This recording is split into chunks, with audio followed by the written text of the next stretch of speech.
Hoy ha sido un día de lo más interesante, y no solo por las palabras de Marc Márquez y de Peco Bañaya, que ahora analizaremos, ojo, palabras públicas dedicadas exclusivamente por su propio equipo y hechas públicas,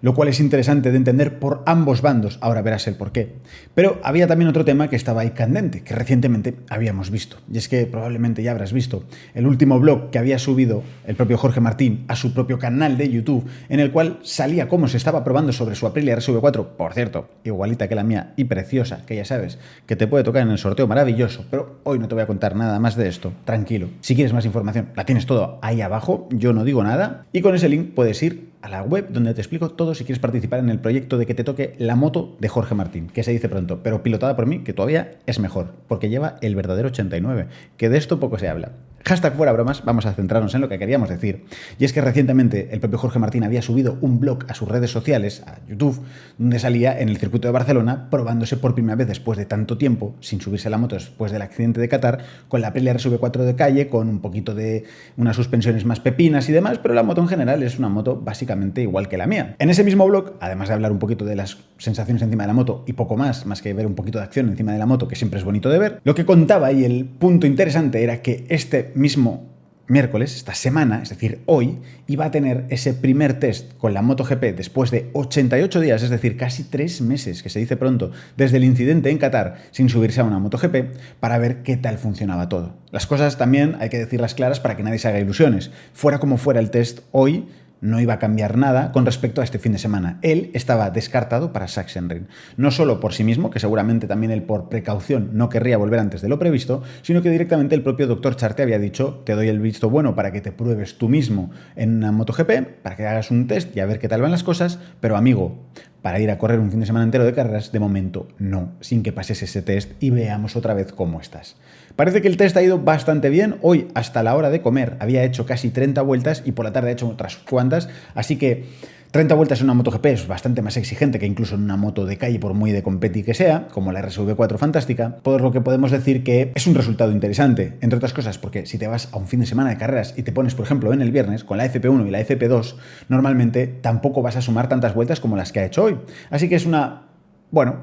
buena noticia para comenzar, pero no cambia el resultado final, que es que este fin de semana en Sachsenring Jorge Martín seguirá sin subirse a la moto. Si todo va bien, eso sí, el próximo fin de semana en Brno, justo antes del parón veraniego, sí que va a ir al fin de semana completo, y hoy, que todo ha ido bien, ya como digo, si no pasa nada extraño, deberíamos de contar con él para ver qué tal todo. Todo esto hay que tener cuidado, porque ha probado solamente con 3 juegos de neumáticos, con esta nueva normativa, pero es una normativa un poco que hay que cogerla con pinzas, porque puede haber trampa en mitad del test. Y es que nadie prohíbe probar ciertas cosas, además de porque nadie puede decir cómo están las cosas o cómo no, y sí, solamente te ponen un límite de 3 juegos de neumáticos con la intención precisamente de que no puedas probar demasiadas cosas con las condiciones de unos neumáticos nuevos. Pero claro, eso no significa que ellos no puedan llevar neumáticos viejos, y con los neumáticos viejos dar muchas vueltas al principio hasta que todo esté en su sitio, hasta que él vuelva a recoger toda la confianza, y ahora montamos el nuevo para probar ciertas cosas. Eso se puede hacer. Lo que pasa es que tampoco creo que se pueda hacer muchísimo, pero cuidado, porque sí que creo que se han introducido ciertas pruebas, porque Jorge Martín, al fin y al cabo, no nos engañemos, tiene menos experiencia sobre una Aprilia de MotoGP casi que yo. Es una broma, pero como me entenderéis, apenas con menos de un fin de semana completo, sin ni un solo día de pretemporada completo, etcétera, Jorge Martín tiene muy poca experiencia sobre la Aprilia como para poder dar un feedback hacia un lado o hacia el otro, porque tiene muchas vueltas que dar para probar cosas hasta que pueda decir que va mejor o que no va mejor. Igualmente, ellos mismos lo han justificado así, dicen que alguna cosa se ha venido a probar, sobre todo para garantizar que la ergonomía es la correcta, ya que con las pocas vueltas que tiene Jorge Martín, dicho por los propios hombres de Aprilia, sobre la Aprilia de MotoGP, esto significa que aún no está confirmada al 100% de que la posición sea perfecta y como se busca. Con esto, lo que yo creo que intentan tapar es algún tipo de prueba sobre alguna pieza nueva que ya incluso Jorge puede haber pedido en otro momento o que querían probar a ver qué tal funcionaba, y lo excusan bajo este tipo. Pero esto es legal, está dentro del test. Mientras no monten más de 3 juegos de neumáticos nuevos, todo es correcto y legal. Y legal, no ilegal, por cierto. Sin embargo, como digo, no veremos a Jorge hasta Breno, donde ya ahí rodará con la MotoGP. Si tú tienes una moto y no es una MotoGP, no pasa nada, pero a Breno no vamos a ir. Lo que sí que puedes hacer es el 12 y el 13 de julio, que lo sepas, ir a rodar a Jerez. Y además te puedes ahorrar entre 10 y 20 euros de descuento. Porque si vas uno de los 2 días, el 12 o el 13, con Racing 100, la mejor empresa de rodadas de España, con el link que tienes en la descripción de este vídeo y en el primer comentario fijado, que sepas que te ahorrarás 10 euros si vas uno de los 2 días. Pero solo con el código Ironfran. Así que no te olvides de poner el código Ironfran cuando vayas a ir a hacer el pago para que te descuenten 10 euritos. Si por lo que sea quieres ir los 2 días, que sepas que utilizando el código Jerez 2025 te ahorrarás hasta 20 euros si vas los 2 días. Si no, no se te aplicará el descuento. Lo digo bien claro porque siempre hay algún pícaro que dice yo voy un día pero voy a ver si pongo el código de 20 euros. Pues no. Así que no nos la juegues a Racing 100, por favor, que bastante se están esforzando ya en regalar plazas en sorteos y demás, así que vete a seguirles a sus redes sociales. Pero,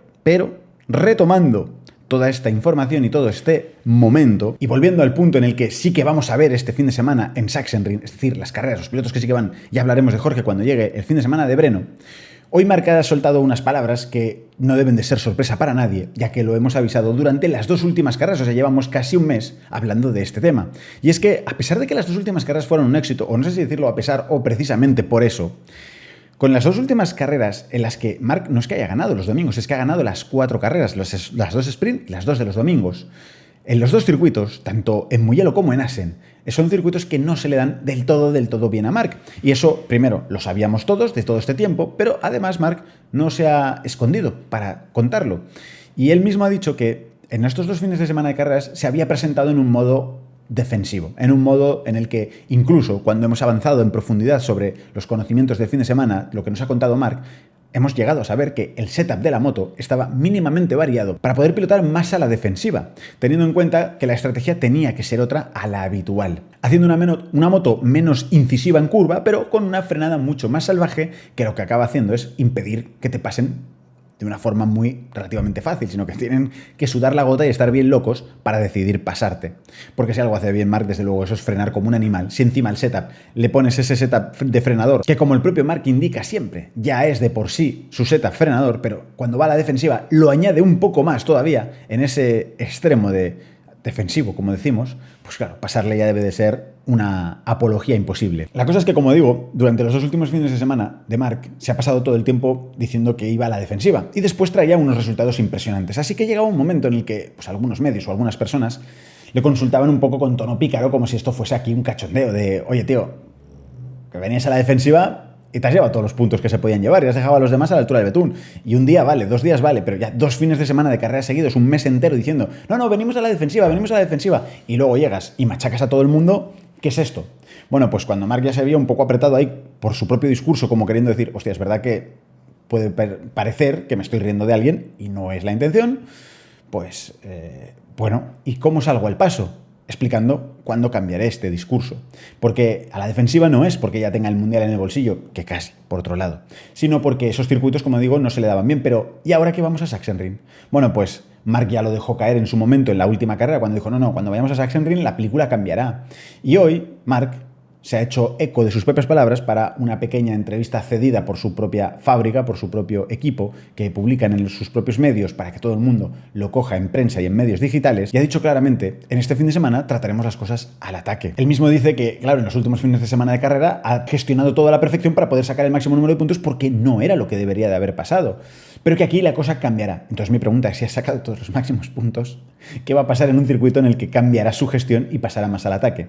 Por otro lado, estos son palabras un poco peligrosas, porque habitualmente, como digo, no cambies lo que funciona. Si a la defensiva te has sacado todos los puntos posibles, ¿para qué vas a cambiar al ataque? Y mucho más si ya tienes de por sí el control del circuito, porque, como él mismo dice, la pista se adapta a su propio estilo. Bueno, pues a mí esto, personalmente, a mí me da miedo. Porque cuando a veces cambias cosas, llegan los sustos y los problemas, y no sería la primera vez, de hecho esta temporada ya lo hemos visto bastante, que los circuitos en los que más hipotéticamente tenía que dominar, ha dominado de tal manera que se ha relajado y ha metido la pata, como por ejemplo en Austin. De hecho, es muy posible que su mensaje vaya por ahí, para no relajarse ni un momento, irá al superataque, evitando así cometer pequeños errores que le puedan costar un disgusto después. Pero por otro lado, también es un poco irónico, porque ir al ataque cuando ya has ganado todo, tampoco sé qué vas a ganar, no vas a ganar nada más, ni nada nuevo. Sin embargo, por otro lado, no nos olvidemos de que su inmediato perseguidor, Alex Márquez, su hermano, viene de una lesión, el cual ha recibido el visto bueno para viajar, pero ahora tiene que recibir también el visto bueno para pilotar. Y aún así, incluso recibiéndolo, tiene que probarse y ver si funciona o no funciona bien encima de la moto. Al final una rotura de estas puede ser muy complicada y muy dolorosa, aunque es cierto que el circuito es un circuito tan particular que quizás no le afecte, ya que yo no te puedo decir cómo te afecta precisamente el ir tumbado de izquierdas en la mano izquierda. Afortunadamente, con la mano, como digo, no tocas prácticamente nada, ni embrague, y solamente el whole shot, que es un circuito en el que se toca muy poquito, así que no sé cómo le irá. Es posible incluso que llegado un momento a lo mejor tenga que decir no puedo continuar con el fin de semana, o puede que sí. Lo que está claro es que no lo harán el 100% de sus condiciones habituales, y esto es un punto muy importante para las dos cosas que te voy a contar ahora en este vídeo. La primera es que si esto es el caso, Marc no debería de tener que apretar porque, como digo, es su inmediato perseguidor por el campeonato, así que no hay razón para jugarse de alguna forma puntos que cuando sumes, solo por sumar, ya son muy valiosos, sobre todo si tu inmediato perseguidor va a tener problemas para estar al nivel habitual, al menos hipotéticamente, que es lo que quiero ver, y es lo que me lleva al segundo punto más importante. Hemos dicho muchas veces la situación de Pecco y la hemos comparado con qué es lo que hace cruda su situación, la diferencia de puntos o de performance deportiva con el propio Alex Márquez, ya olvidándonos de Marc Márquez, queriendo decir que incluso un piloto que no tiene títulos mundiales en MotoGP, que hasta este año no había ganado una carrera en MotoGP con una moto desfasada en un equipo privado, no siendo piloto de Ducati, porque Alex es de los pocos pilotos que pilotan una Ducati y no es piloto de Ducati, por poner un ejemplo, su compañero de equipo, el rookie Fermín Aldeguer, sí tiene contrato con Ducati oficial, Alex lo tiene con el equipo, le está pegando un buen repaso cada fin de semana de carreras, ya que el único fin de semana en el que Pecco ha podido ganar a Alex ha sido en la carrera larga de Austin. En las demás, Alex ha quedado por delante o se ha caído Alex, pero si no, habría quedado por delante, como digo, de Pecco Bagnaia. Así que Pecco no superara este fin de semana a Alex Márquez con una lesión, para mí ya sería demasiado trambólico. Y como te contaba en el vídeo de ayer, sería suficiente para empezar a plantear otro camino de cara a futuro por parte de Pecco Bagnaia, el cual, por cierto, ha dado unas palabras que, una vez más, me hacen sentir, quizás esté yo equivocado, pero a mí me hacen sentir que necesita buscar a toda costa una justificación. Y te voy a explicar el porqué. Como todos sabemos, el problema de Pecco al principio era una cosa, luego eran los frenos, después era el tren delantero, después es que era el tren trasero, al principio también eran las gomas, luego no sé qué. Y sin embargo, cuando ha hablado hoy en la comparecencia que ha publicado la propia fábrica Ducati oficial, el equipo Ducati, para que los medios se hagan eco de estas palabras, ha hablado de cómo fue y, como siempre te he dicho en todo este tiempo, ha estado justificando, siendo feliz y demás, porque bueno, aquellas 7 vueltas fueron muy buenas. Ya te conté lo que opino de todos esos comienzos de carrera en los que pelea con nadie en realidad, o por ejemplo, como celebraba haber podido luchar con el propio Pedro Acosta en la última carrera y luego supimos que es que Pedro Acosta había sufrido una picadura de avispa tan importante que tuvo que ir varias horas al hospital y estuvo en un estado un poquito delicado. Pues Pecco sacaba pecho de haber peleado en esas condiciones contra Pedro Acosta, una KTM que realmente ahora mismo no está en su mejor momento. Por eso digo que celebra éxitos que están solo en su cabeza y eso es peligroso. Pero lo interesante de todo esto es que, vendiéndose su propia película de cómo había ido la carrera y que había empezado bien, que la lucha, que la pole, que la otra, y que lo demás allá y que no sé qué, acaba diciendo que a mitad de carrera empezó a perder confianza con el tren delantero. Y esto es delicado. Eso significa que al principio el tren delantero sí daba confianza, pero después no. Eso me lleva a que no tiene nada de sentido, porque entonces el tren delantero o el setup o aquellos discos no eran el problema. Son el neumático. Entonces, en el mejor de los casos diría el neumático, porque cuando llega a cierta degradación, las cosas ya no le funcionan. Pero claro, es que los neumáticos son iguales para todos. Entonces aquí ya sí que se acaba cualquier tipo de trama conspiranoica en la que crea alguien que Ducati está intentando favorecer a un piloto sobre otro o cualquier cosa similar. De manera que por séptimo, octavo o noveno fin de semana consecutivo de carreras, Pecco Bagnaia trae una nueva excusa, una nueva justificación a sus excusas, mejor dicho, por la que no consigue ir rápido para así estar tranquilo, incluso sin ir rápido. Al menos, como siempre te cuento, por supuesto, esta es mi opinión, ya sabes que tú me puedes dejar tu opinión en los comentarios, yo te sigo leyendo por ahí abajo y recuerda que se viene un fin de semana en el feudo de Marc Márquez, va a ser interesante ver si acaba doblando alguno o no, incluso al ritmo al que va Marc. Si no te lo quieres perder, lo único que tienes que hacer es suscribirte a este canal con este botoncito que tienes por aquí, activar la campanita para que te den todas las notificaciones y así te traeré todos los vídeos que pueda en este fin de semana, que voy a estar un poco liado, así que me será complicado, pero lo voy a intentar igualmente por ti. Así que nos vemos en el próximo vídeo, como siempre, dando más caña. Un abrazo, brother.